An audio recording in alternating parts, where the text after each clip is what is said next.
I've made a giveaway video a few months ago, and now let's pick the winner. I'm going to solve my new Mori cube, and the decimal points of my solve would be the number of how many times I push the button, which may lead to your victory. Yay!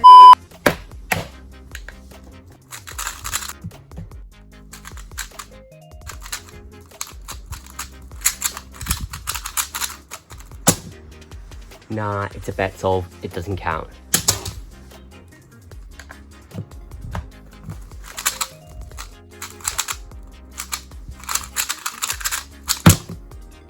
Nice.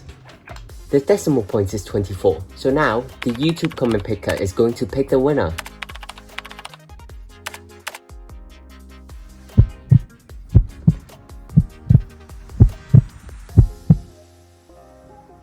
Wait, what?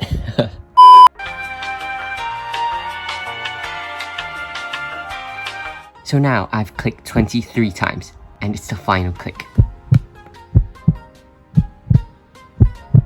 Congrats, the reverse of Rubik's Cube. Now you may contact me or Cuber Time to claim your prize. If you don't contact us in a week, we'll be giving away the cube again, so make sure you comment down below. You may leave a like, comment or subscribe or whatever. Oh yeah, don't forget to shop on Cuber Time. Bye!